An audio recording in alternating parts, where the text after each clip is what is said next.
O grande conflito. Capítulo 25. A imutável lei de Deus. Abriu-se no céu o templo de Deus, e a arca do seu concerto foi vista no seu templo. Apocalipse 11:19. A arca do concerto de Deus está no Santo dos Santos, ou lugar santíssimo, que é o segundo compartimento do santuário. No ministério do tabernáculo terrestre, que servia como exemplar e sombra das coisas celestiais, este compartimento se abria somente no grande dia da expiação para a purificação do santuário. Portanto, o anúncio de que o templo de Deus se abrira no céu e de que fora vista a arca de seu concerto indica a abertura do lugar santíssimo do santuário celestial em 1844, ao entrar Cristo ali para efetuar a obra finalizadora da expiação. Os que pela fé seguiram seu sumo sacerdote, ao iniciar ele o ministério no lugar santíssimo, contemplaram a arca de seu concerto. Como houvessem estudado o assunto do santuário, chegaram a compreender a mudança operada no ministério do Salvador e viram que ele agora oficiava diante da arca de Deus, pleiteando com seu sangue em favor dos pecadores. A arca do tabernáculo terrestre continha as 2 tábuas de pedra, sobre as quais se achavam inscritos os preceitos da lei de Deus. A arca era mero receptáculo das tábuas da lei, e a presença desses preceitos divinos é que lhe dava valor e santidade. Quando se abriu o templo de Deus no céu, foi vista a arca do seu testemunho. Dentro do Santo dos Santos, no santuário celestial, acha-se guardada sagradamente a lei divina, a lei que foi pronunciada pelo próprio Deus em meio dos trovões do Sinai e escrita por seu próprio dedo nas tábuas de pedra.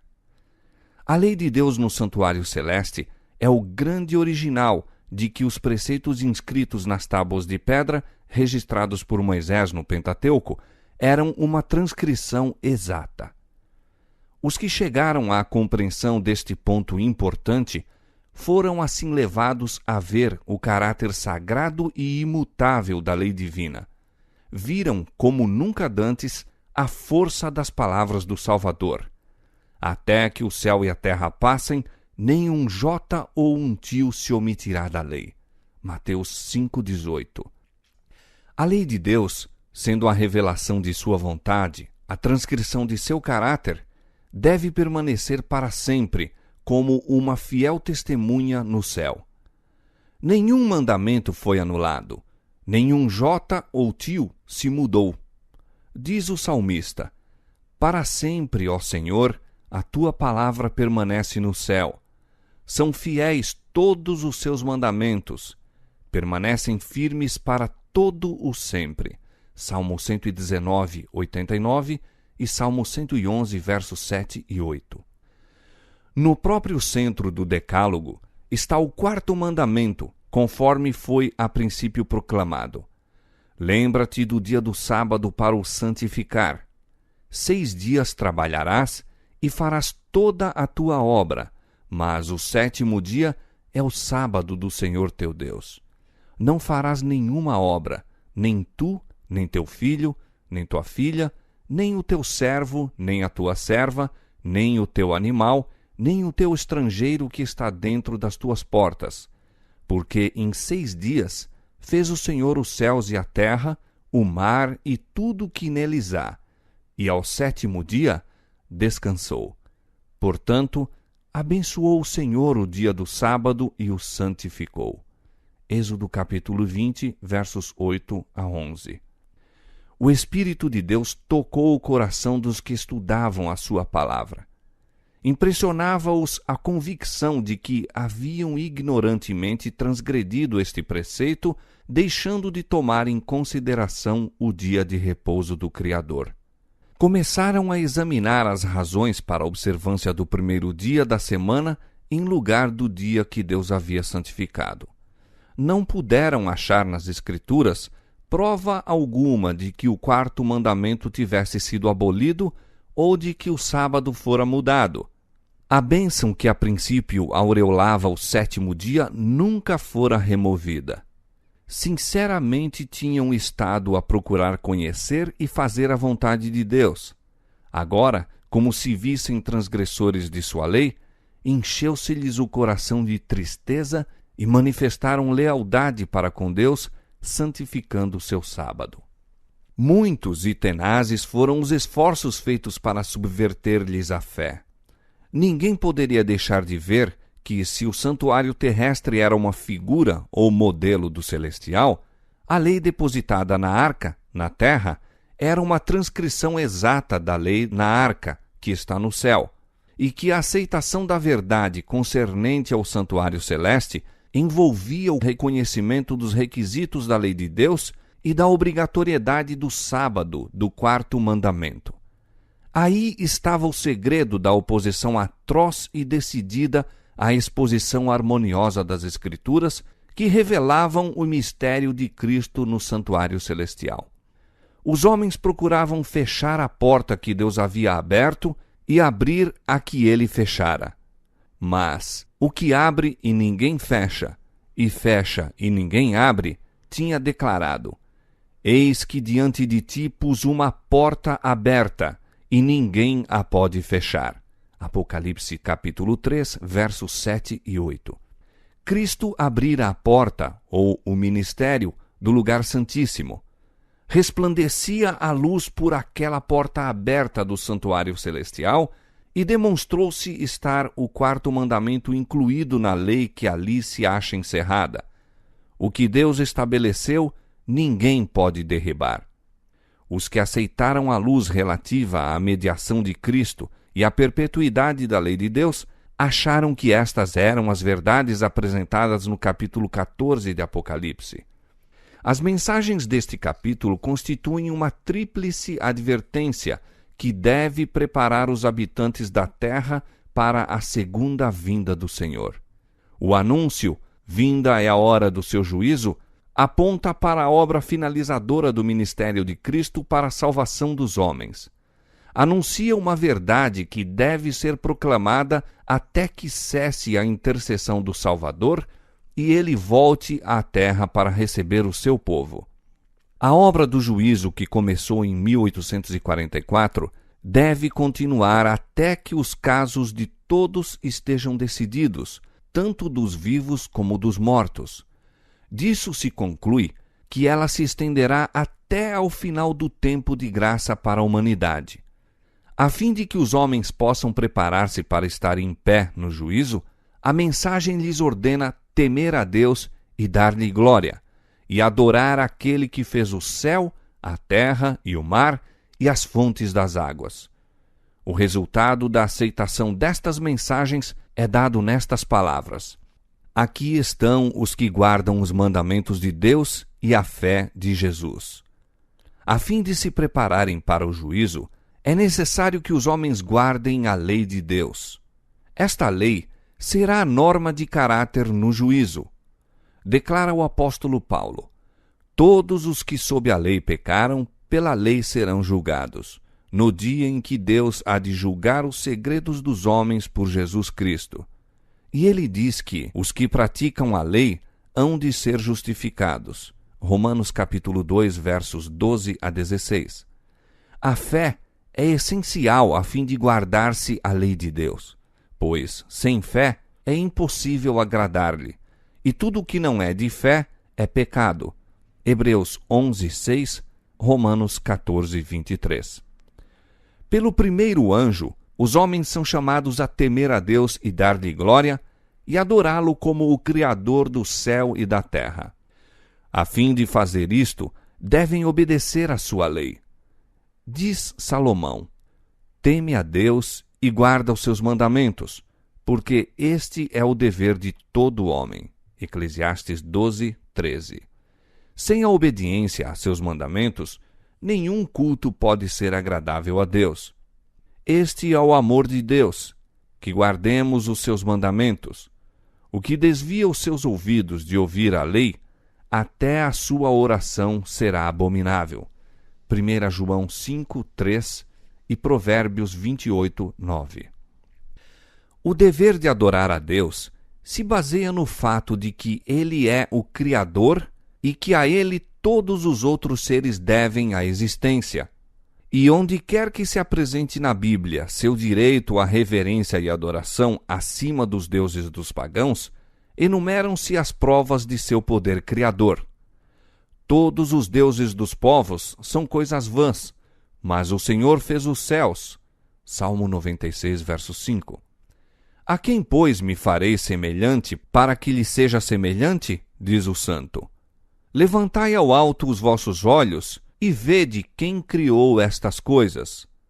Assim diz o Senhor que tem criado os céus, o Deus que formou a terra e a fez. Eu sou o Senhor, e não há outro. Isaías 40, versos 25 e 26 e 45, verso 18. Diz o salmista: Sabei que o Senhor é Deus. Foi Ele e não nós que nos fez povo seu. Ó, vinde, adoremos e prostremo-nos. Ajoelhemo-nos diante do Senhor que nos criou. Salmo 100, verso 3, Salmo 95, verso 6. E os seres santos que adoram a Deus nos céus declaram porque lhe é devida sua homenagem. Digno és, Senhor, de receber glória e honra e poder, porque tu criaste todas as coisas. Apocalipse 4, 11. No capítulo 14 de Apocalipse, os homens são convidados a adorar o Criador. E a profecia revela uma classe de pessoas que, como resultado da tríplice mensagem, observam os mandamentos de Deus. Um desses mandamentos aponta diretamente para Deus como sendo o Criador. O quarto preceito declara: O sétimo dia é o sábado do Senhor teu Deus, porque em 6 dias fez o Senhor os céus e a terra, o mar e tudo o que neles há, e ao sétimo dia descansou. Portanto, abençoou o Senhor o dia do sábado e o santificou. Êxodo capítulo 20, versos 10 e 11. Acerca do sábado, diz mais o Senhor ser ele um sinal, para que saibais que eu sou o Senhor vosso Deus. Ezequiel capítulo 20, verso 20. E a razão apresentada é, porque em 6 dias fez o Senhor os céus e a terra, e ao sétimo dia descansou e restaurou-se. Êxodo capítulo 31, verso 17. A importância do sábado como memória da criação consiste em conservar sempre presente o verdadeiro motivo de se render culto a Deus, porque Ele é o Criador e nós as suas criaturas. O sábado, portanto, está no fundamento mesmo do culto divino, pois ensina esta grande verdade da maneira mais impressionante e nenhuma outra instituição faz isso. O verdadeiro fundamento para o culto divino, não meramente o daquele que se realiza no sétimo dia, mas de todo o culto, encontra-se na distinção entre o Criador e suas criaturas. Este fato capital jamais poderá tornar-se obsoleto e jamais deverá ser esquecido. Foi para conservar esta verdade sempre perante o espírito dos homens que Deus instituiu o sábado no Éden. E enquanto o fato de que Ele é nosso Criador continuar a ser razão por que o devamos adorar, permanecerá o sábado como sinal e memória disto. Tivesse sido o sábado universalmente guardado, os pensamentos e afeições dos homens teriam sido dirigidos ao Criador como objeto de reverência e culto, jamais tendo havido idólatra, ateu ou incrédulo. A guarda do sábado é um sinal de lealdade para com o verdadeiro Deus, aquele que fez o céu e a terra e o mar e as fontes das águas. Segue-se que a mensagem que ordena aos homens adorar a Deus e guardar seus mandamentos apelará especialmente para que observemos o quarto mandamento. Em contraste com os que guardam os mandamentos de Deus e têm a fé de Jesus, o terceiro anjo indica outra classe, contra a cujos erros profere solene e terrível advertência. Se alguém adorar a besta e a sua imagem, e receber o sinal na sua testa ou na sua mão, também o tal beberá do vinho da ira de Deus. Apocalipse 14, versos 9 e 10. Para a compreensão desta mensagem, é necessária uma interpretação correta dos símbolos empregados. Que se representa pela besta, pela imagem e pelo sinal? A cadeia de profecias na qual se encontram estes símbolos começa no capítulo 12 de Apocalipse, com o dragão que procurava destruir Cristo em seu nascimento. Declara-se que o dragão é Satanás. Apocalipse 12, verso 9. Foi ele que atuou sobre Herodes, a fim de matar o Salvador. Mas o principal agente de Satanás, ao fazer guerra contra Cristo e seu povo, durante os primeiros séculos da era cristã, foi o Império Romano, no qual o paganismo era a religião dominante. Assim, conquanto o dragão represente primeiramente Satanás, é em sentido secundário símbolo de Roma pagã. No capítulo 13, nos versos 1 a 10, descreve-se a besta semelhante ao leopardo, a qual o dragão deu o seu poder, o seu trono e grande poderio. Este símbolo, como a maioria dos protestantes tem crido, representa o papado, que se sucedeu no poder, trono e poderio, uma vez mantidos pelo antigo Império Romano. Declara-se quanto à besta semelhante ao leopardo. Foi-lhe dada uma boca para proferir grandes coisas e blasfêmias, e abriu a sua boca em blasfêmias contra Deus, para blasfemar do seu nome e do seu tabernáculo e dos que habitam no céu. E foi-lhe permitido fazer guerra aos santos e vencê-los. E deu-se-lhe poder sobre toda a tribo e língua e nação. Esta profecia, que é quase idêntica à descrição da ponta pequena de Daniel capítulo 7, refere-se inquestionavelmente ao papado. Deu-se-lhe poder para continuar por 42 meses. E diz o profeta: vi uma de suas cabeças como ferida de morte. E mais: se alguém leva em cativeiro irá. Se alguém matar a espada, necessário é que a espada seja morto. Os 42 meses são o mesmo que tempo, tempos e metade de um tempo, 3 anos e meio, ou 1260 dias, de Daniel capítulo 7, tempo durante o qual o poder papal deveria oprimir o povo de Deus. Este período, conforme se declara nos capítulos precedentes, começou com a supremacia do papado, no ano 538 de nossa era, e terminou em 1798. Nessa ocasião, o Papa foi aprisionado pelo exército francês e o poder papal recebeu a chaga mortal, cumprindo-se a predição: se alguém leva em cativeiro irá. Neste ponto é introduzido outro símbolo. Diz o profeta: vi subir da terra outra besta, e tinha 2 chifres semelhantes aos de um cordeiro. Apocalipse 13, 11. Tanto a aparência desta besta como a maneira por que surgiu indicam que a nação por ela representada é dessemelhante das que são mostradas sob os símbolos precedentes. Os grandes reinos que têm governado o mundo foram apresentados ao profeta Daniel como feras rapinantes que surgiam quando os 4 ventos do céu combatiam no mar grande. Daniel capítulo 7, verso 2. Em Apocalipse capítulo 17, no verso 15, um anjo explicou que águas representam povos e multidões e nações e línguas. Ventos são símbolos de contendas. Os 4 ventos do céu a combaterem no mar grande representam as terríveis cenas de conquista e revolução pelas quais os reinos têm atingido o poder. Mas a besta de cornos semelhantes aos do cordeiro foi vista a subir da terra. Em vez de subverter outras potências para estabelecer-se, A nação assim representada deve surgir em território anteriormente desocupado, crescendo gradual e pacificamente.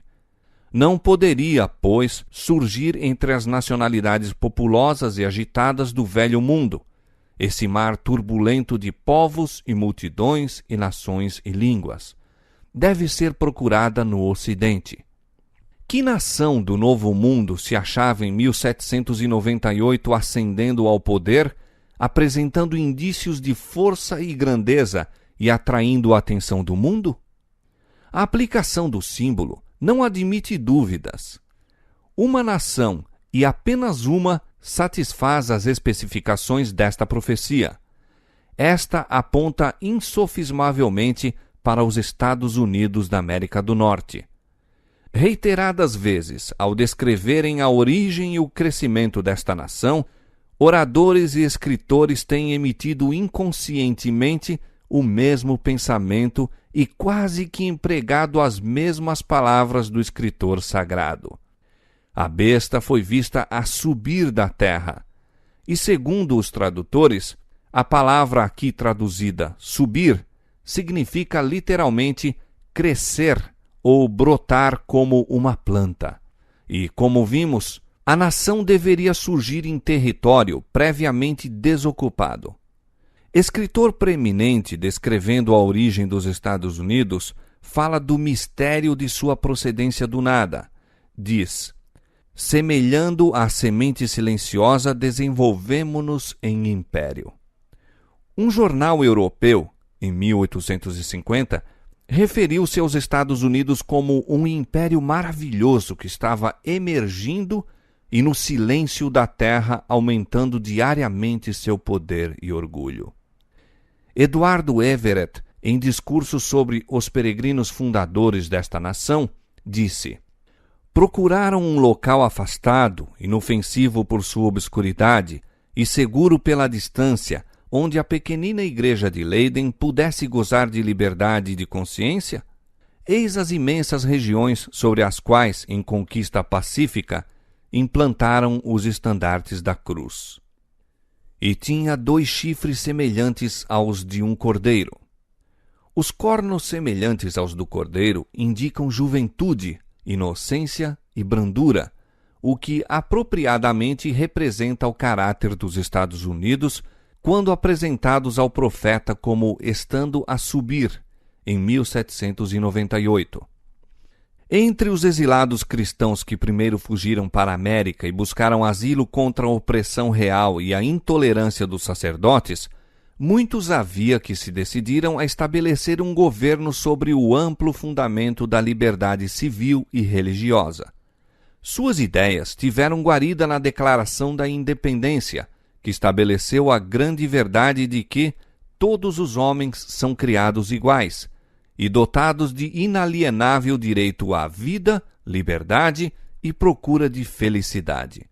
E a Constituição garante ao povo o direito de governar-se a si próprio, estipulando que os representantes eleitos pelo voto do povo façam e administrem as leis. Foi também conhecida a liberdade de fé religiosa, sendo permitido a todo homem adorar a Deus segundo os ditames de sua consciência. Republicanismo e protestantismo tornaram-se os princípios fundamentais da nação. Estes princípios são o segredo de seu poder e prosperidade. Os oprimidos e conculcados de toda a cristandade têm se volvido para esta terra com interesse e esperança. Milhões têm aportado às suas praias e os Estados Unidos alcançaram lugar entre as mais poderosas nações da terra. Mas a besta de cornos semelhantes aos do cordeiro falava como o dragão, e exerce todo o poder da primeira besta na sua presença, e faz que a terra e os que nela habitam adorem a primeira besta, cuja chaga mortal foi curada, e dizendo aos que habitam na terra que fizessem uma imagem à besta que recebera a ferida da espada e vivia. Apocalipse capítulo 13, versos 11 a 14. Os cornos semelhantes aos do cordeiro e a voz de dragão deste símbolo indicam contradição flagrante entre o que professa e pratica a nação assim representada. A fala da nação são os atos de suas autoridades legislativas e judiciárias. Por esses atos, desmentirá os princípios liberais e pacíficos que estabeleceu como fundamento de sua política. A predição de falar como o dragão e exercer todo o poder da primeira besta claramente anuncia o desenvolvimento do espírito de intolerância e perseguição que manifestaram as nações representadas pelo dragão e pela besta semelhante ao leopardo. E a declaração de que a besta de 2 cornos faz com que a terra e os que nela habitam adorem a primeira besta, indica que a autoridade desta nação deve ser exercida impondo ela alguma observância que constituirá ato de homenagem ao papado. Semelhante atitude seria abertamente contrária aos princípios deste governo, ao espírito de suas instituições livres, às afirmações insofismáveis e solenes da Declaração da Independência e à Constituição. Os fundadores da nação procuraram sabiamente prevenir o emprego do poder secular por parte da Igreja, com seu inevitável resultado, intolerância e perseguição. A Magna Carta estipula que o Congresso não fará lei quanto a oficializar alguma religião ou proibir o seu livre exercício, e que nenhuma prova de natureza religiosa será jamais exigida como requisito para qualquer cargo de confiança pública nos Estados Unidos. Somente em flagrante violação destas garantias à liberdade da nação poderá qualquer observância religiosa ser imposta pela autoridade civil. Mas a incoerência de tal procedimento não é maior do que o que se encontra representado no símbolo. É a besta de cornos semelhantes aos do cordeiro, professando-se pura, suave e inofensiva, que fala como dragão. Dizendo aos que habitam na terra que fizessem uma imagem à besta. Aqui se representa claramente a forma de governo em que o poder legislativo emana do povo. Uma prova das mais convincentes de que os Estados Unidos são a nação indicada na profecia. Mas o que é a imagem da besta? E como será ela formada? A imagem é feita pela besta de 2 cornos e é uma imagem à primeira besta. É também chamada imagem da besta. Portanto, para sabermos o que é a imagem e como será formada, devemos estudar os característicos da própria besta, o papado. Quando se corrompeu a primitiva igreja, afastando-se da simplicidade do Evangelho e aceitando ritos e costumes pagãos, perdeu o espírito e o poder de Deus, e para que pudesse governar a consciência do povo, procurou o apoio do poder secular. Disso resultou o papado, uma igreja que dirigia o poder do Estado e o empregava para favorecer aos seus próprios fins, especialmente na punição da heresia.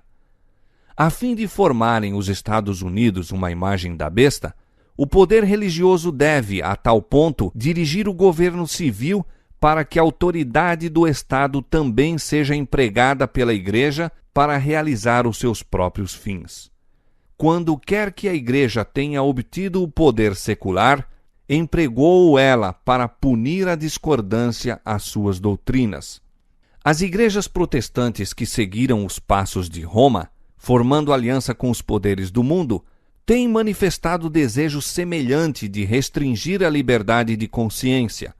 Dá-se um exemplo disto na prolongada perseguição aos dissidentes feita pela Igreja Anglicana.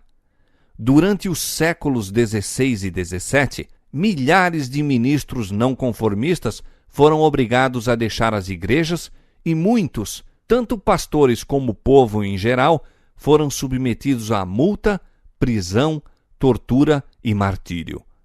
Foi a apostasia que levou a igreja primitiva a procurar o auxílio do governo civil, e isto preparou o caminho para o desenvolvimento do papado, a besta. Disse Paulo que havia de vir a apostasia e manifestar-se o homem do pecado. 2 Tessalonicenses capítulo 2, verso 3. Assim, a apostasia na igreja preparará o caminho para a imagem à besta. A Escritura Sagrada declara que, antes da vinda do Senhor, existirá um estado de decadência religiosa semelhante à dos primeiros séculos. Nos últimos dias, sobrevirão tempos trabalhosos, porque haverá homens amantes de si mesmos, avarentos, presunçosos, soberbos, blasfemos, desobedientes a pais e mães, ingratos, profanos, sem afeto natural, irreconciliáveis, caluniadores, incontinentes, cruéis, sem amor para com os bons, traidores, obstinados, orgulhosos, mais amigos dos deleites do que amigos de Deus, tendo aparência de piedade, mas negando a eficácia dela. 2 Timóteo capítulo 3, versos 1 a 5. Mas o Espírito expressamente diz que nos últimos tempos apostatarão alguns da fé, dando ouvidos a espíritos enganadores e a doutrinas de demônios. 1 Timóteo capítulo 4, verso 1. Satanás operará com todo o poder e sinais e prodígios de mentira e com todo o engano da injustiça. E todos os que não receberam o amor da verdade para se salvarem serão abandonados à mercê da operação do erro para que creiam a mentira. 2 Tessalonicenses capítulo 2, versos 9 a 11. Quando for atingido tal estado de impiedade, ver-se-ão os mesmos resultados que nos primeiros séculos. A vasta diversidade de crenças nas igrejas protestantes é por muitos considerada como prova decisiva de que jamais se poderá fazer esforço algum para se conseguir uma uniformidade obrigatória. Há anos, porém, que nas igrejas protestantes se vem manifestando poderoso e crescente sentimento em favor de uma união baseada em pontos comuns de doutrinas.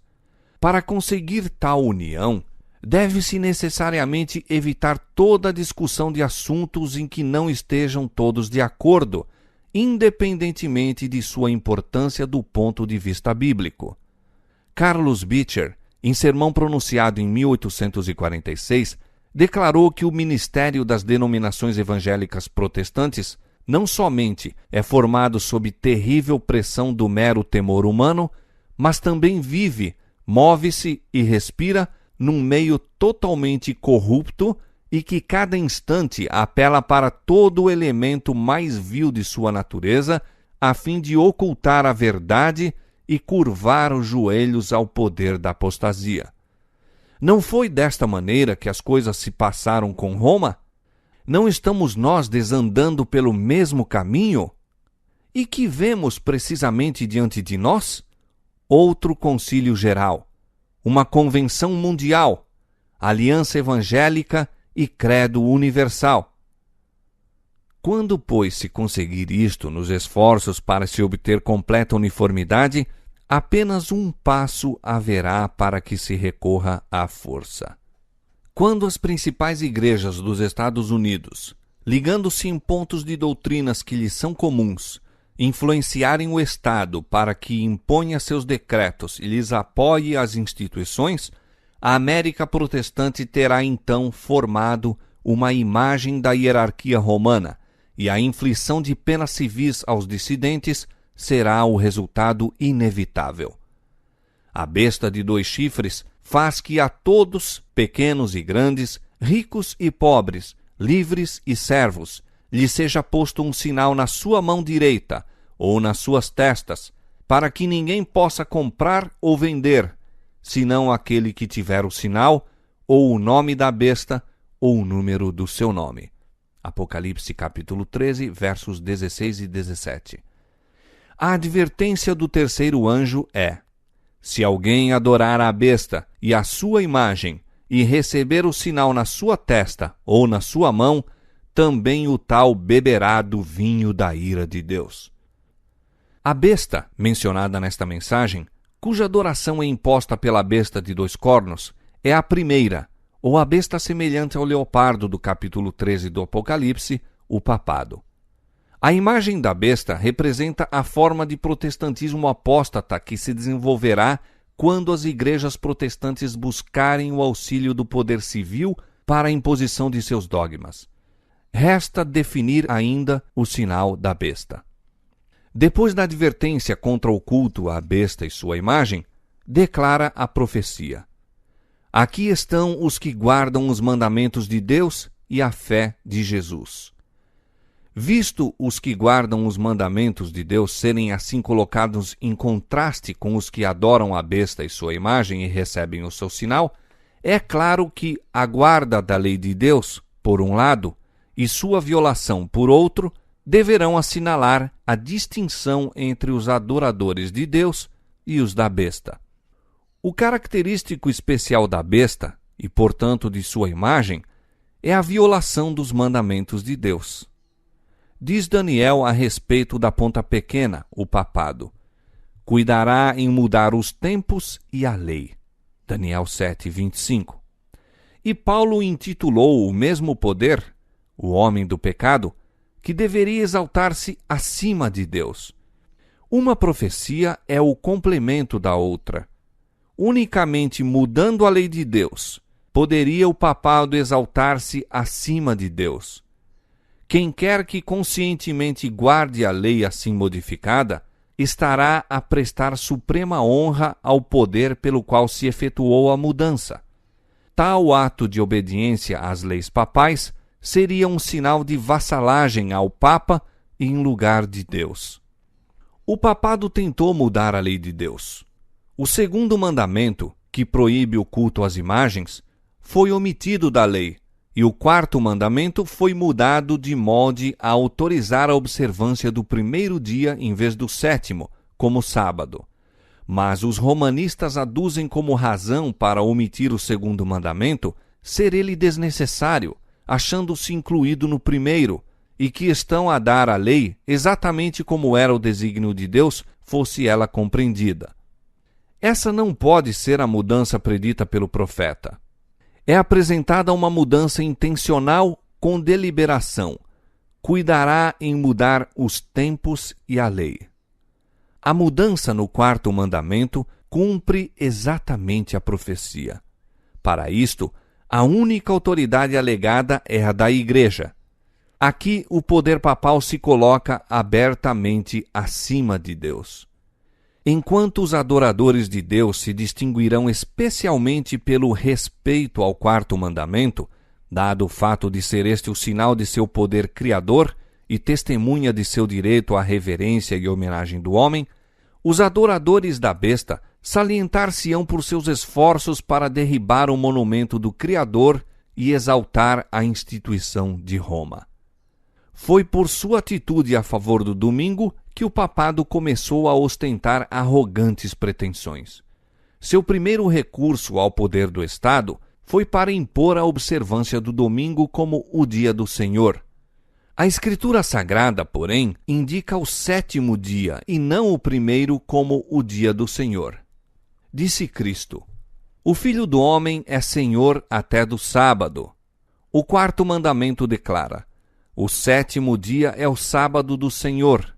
E pelo profeta Isaías o Senhor lhe chama meu santo dia. Marcos 2:28, Isaías 58:13. A alegação tantas vezes feita de que Cristo mudou o sábado é refutada por suas próprias palavras. Em seu sermão no monte, disse ele: não cuideis que vim destruir a lei ou os profetas. Não vim abrogar, mas cumprir. Porque em verdade vos digo que até que o céu e a terra se passem, nem um jota ou um tio se omitirá da lei, sem que tudo seja cumprido. Qualquer, pois, que violar um destes mais pequenos mandamentos, e assim ensinar aos homens, será chamado o menor no reino dos céus. Aquele, porém, que os cumprir e ensinar, será chamado grande no reino dos céus. Mateus capítulo 5, versos 17 a 19. É fato geralmente admitido por protestantes que as Escrituras não autorizam em nenhuma parte a mudança do sábado. Isto se acha plenamente declarado nas publicações editadas pela Sociedade Americana de Tratados e pela União Americana das Escolas Dominicais.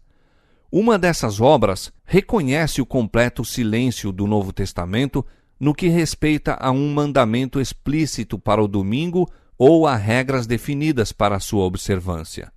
Outra diz: até ao tempo da morte de Cristo, nenhuma mudança havia sido feita no dia, e, pelo que se depreende do relato sagrado, eles, os apóstolos, não deram nenhum mandamento explícito ordenando o abono de repouso do sétimo dia e sua observância no primeiro dia da semana.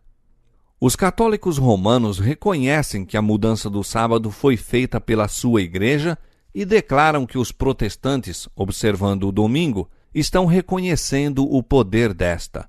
No Catecismo Católico da Religião Cristã, em resposta a uma pergunta sobre o dia a ser observado em obediência ao quarto mandamento, faz-se esta declaração: enquanto vigorou a antiga lei, o sábado era o dia santificado, mas a Igreja, instruída por Jesus Cristo e dirigida pelo Espírito de Deus, substituiu o sábado pelo domingo. Assim, santificamos agora o primeiro dia e não o sétimo. Domingo quer dizer, e agora é, dia do Senhor. Como sinal da autoridade da Igreja Católica, os escritos romanistas citam o próprio ato da mudança do sábado para o domingo que os protestantes admitem, porque, guardando o domingo, reconhecem o poder da Igreja para ordenar dias santos e impor sua observância sob pena de incorrer em pecado. Que é, pois, a mudança do sábado, senão o sinal da autoridade da Igreja de Roma ou o sinal da besta? A Igreja de Roma não renunciou às suas pretensões à supremacia. E se o mundo e as igrejas protestantes aceitam um dia de repouso de sua criação, ao mesmo tempo em que rejeitam o sábado bíblico, acatam virtualmente estas pretensões. Podem alegar a autoridade da tradição e dos pais da igreja para a mudança, mas assim fazendo, ignoram o próprio princípio que os separa de Roma, de que a Bíblia, e a Bíblia só, é a religião dos protestantes. Os romanistas podem ver que estão enganando a si mesmos, fechando voluntariamente os olhos para os fatos em relação ao caso. À medida que ganha terreno o movimento em favor do repouso dominical obrigatório, eles se regozijam, na certeza de que, por fim, todo o mundo protestante será reunido sob a bandeira de Roma.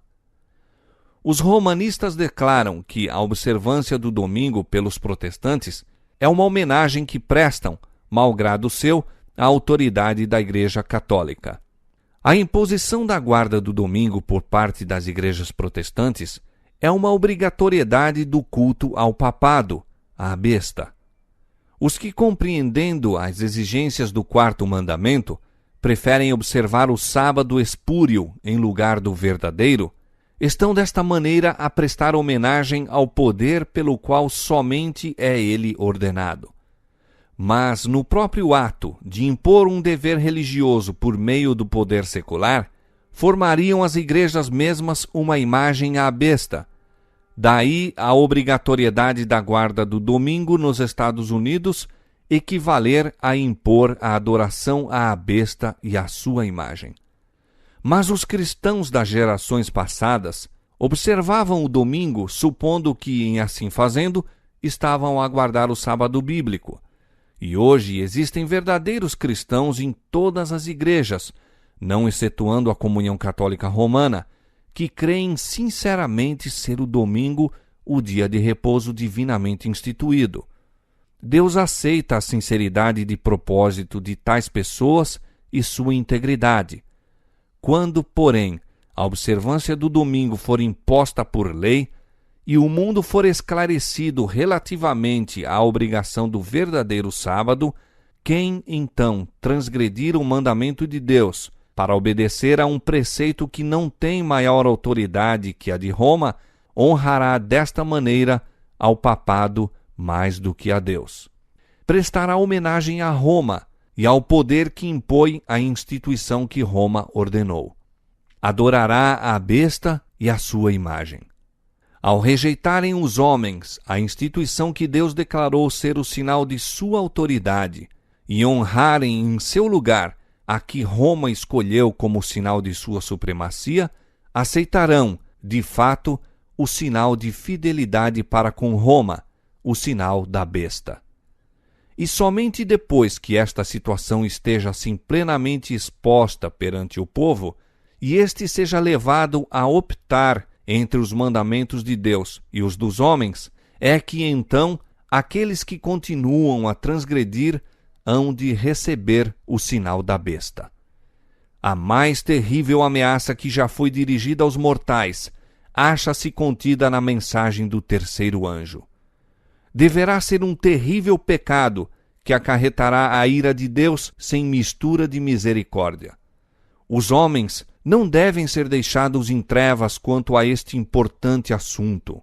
A advertência contra tal pecado deve ser dada ao mundo antes da visitação dos juízos de Deus, a fim de que todos possam saber por que esses juízos são infligidos e tenham oportunidade de escapar. A profecia declara que o primeiro anjo faria o anúncio a toda nação e tribo e língua e povo.